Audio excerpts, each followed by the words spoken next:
Eu vou colocar agora aqui as palavras do Josival Ricardo, analisando um pouco sobre a situação política de Panelas, como foram essas eleições na opinião, na análise imparcial e brilhante, diga-se de passagem, de Josival Ricardo, beleza? Tá aí na tela. Hoje é importante que vocês compartilhem demais, porque eu vou falar um pouco sobre a seleção que vai ter em Panelas para gestor.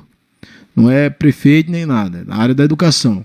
Nós vamos colocar o decreto aqui para ninguém dizer que é mentira minha. E você aí, independentemente de partido, independentemente de qualquer coisa, pode, inclusive, conseguir aí um contrato na prefeitura que vai durar aí pelo menos 2 anos, né?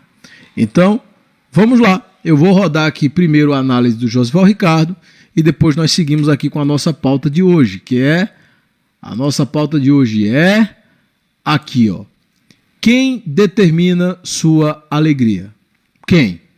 O que aperreia os aperreados?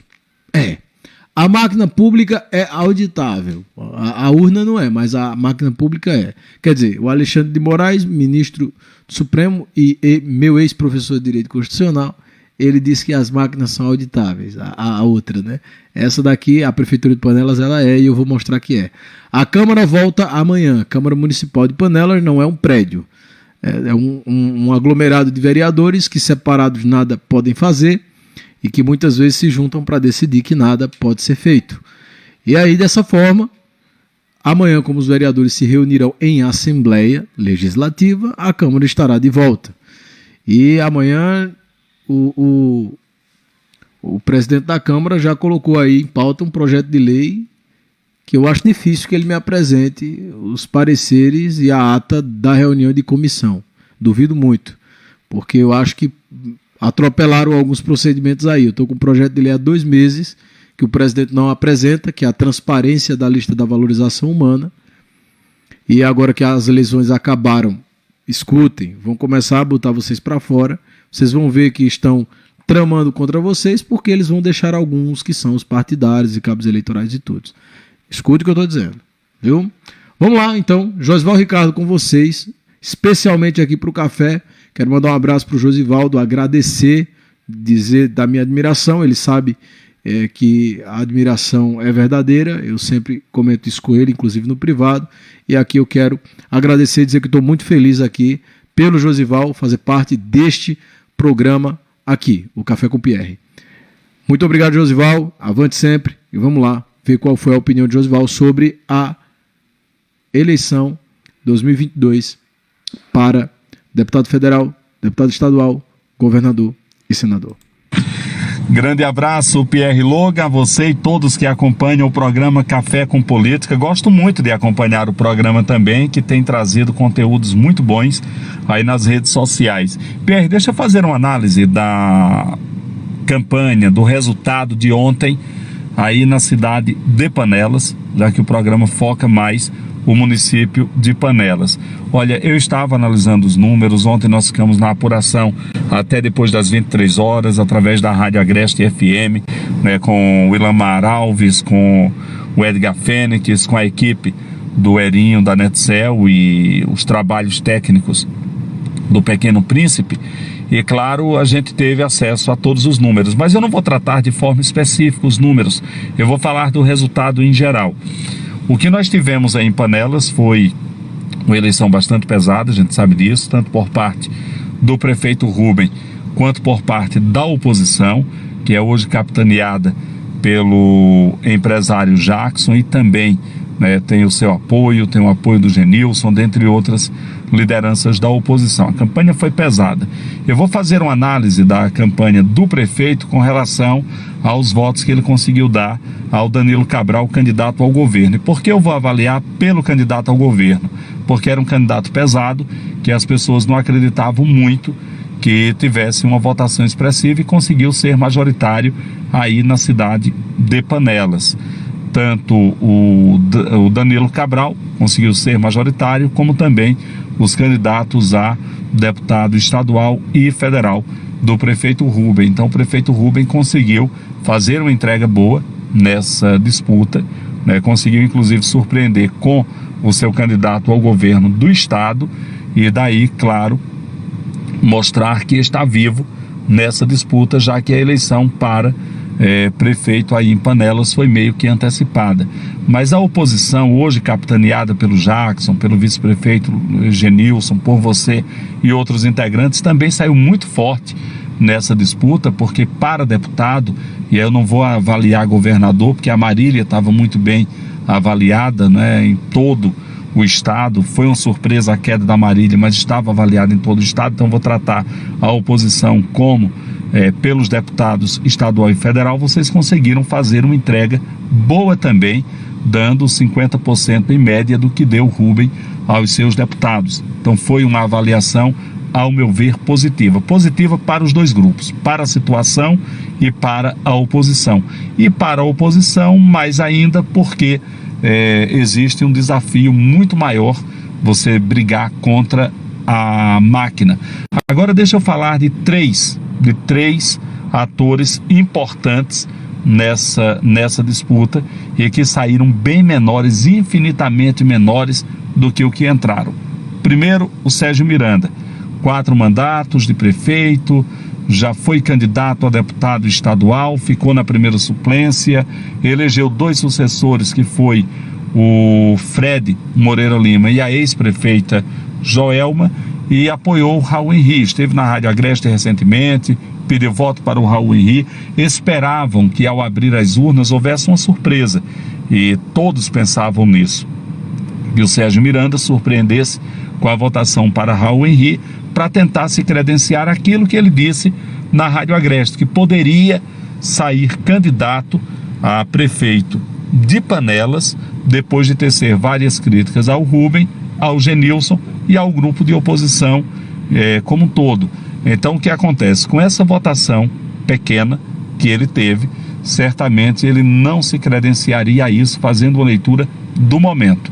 Sérgio Miranda saiu menor do que o que entrou. Cheguei a comentar em determinado momento no programa Visão Política há alguns dias que o Sérgio não botar a cara de forma direta, não estar nas ruas pedindo voto, era uma estratégia, porque ele queria surpreender ao abrir as urnas, surpreender de forma positiva. Surpreendeu, mas foi de maneira negativa. A votação foi muito pequena, foi muito baixa, muito abaixo do esperado, inclusive. Um outro político que acabou diminuindo foi o Fred, com o seu candidato a deputado federal, que também teve uma votação muito pequena. Candidato a deputado estadual tiveram uma votação muito pequena, e o Fred, juntamente com o Joaci, ex-vereador, e outras lideranças que estavam apoiando, acabaram diminuindo. O Sérgio deu pouco mais de 300, o Joaci ficou nessa casa também, e consequentemente essas lideranças diminuíram. Uma outra liderança que eu esperava ter um pouco mais de voto, até transferência natural, pelo resultado que ele teve nas últimas eleições, pela divulgação que foi feita, por estar liderando, estar à frente do poder legislativo, foi o Denival, que deu menos de 300 votos ao seu deputado federal. Então esses três agentes, esses 3 atores, o Sérgio Miranda, o Fred e o Denival, eles saíram menores, bem menores do que o que entraram nesse processo eleitoral. Eles precisam, inclusive, repensar, essa é a minha avaliação, a forma de fazer política, porque eles podem ter votos quando eles são candidatos, mas não estão conseguindo transferir esses votos quando pedem para alguém. Então isso é ruim dentro de um processo eleitoral, e o político termina saindo menor do que o que entrou. E a oposição conseguiu um resultado, acredito que dentro da expectativa. Eu conversei com alguns integrantes da campanha dias antes da eleição, e a avaliação que se fazia era essa mesmo, né, de 3 mil votos em média, e a oposição conseguiu alcançar aí em Cupira, bater essa meta que a campanha havia me repassado à época. A campanha do Rubem também tinha essa perspectiva de fazer os deputados majoritários, e conseguiu fazê-los com a larga vantagem, mas eu vejo como positivo o Rubem ter conseguido fazer majoritário o Danilo Cabral, que era um candidato muito pesado por trazer a reboque o governador do estado, o Paulo Câmara. Essa é a minha avaliação da campanha local. 2 prefeitos se destacaram pela transferência de votos aos seus deputados aqui nas cidades vizinhas. Lagoa dos Gatos conseguiu transferir muitos votos para o Danilo também, fazendo o Danilo majoritário, apesar de todas as críticas pelo abandono das estradas que ligam Lagoa dos Gatos a Cupira, Lagoa dos Gatos a Belém de Maria. O prefeito conseguiu se destacar e também aí em Panelas aconteceu esse destaque. Quem não conseguiu se destacar e também acabou diminuindo nesse processo foi o prefeito de Cupira, que não conseguiu transferir votos para o Miguel Coelho, e o Miguel Coelho terminou em 4º lugar nos votos em Cupira. Então também acabou não conseguindo mostrar essa liderança e não transferiu votos o prefeito de Cupira para o seu candidato ao governo do estado, o Miguel Coelho. É essa avaliação que eu faço. Grande abraço a você, Pierre. Estamos sempre à disposição aí do programa Café com Pierre. Grande abraço, meu amigo. Bom programa.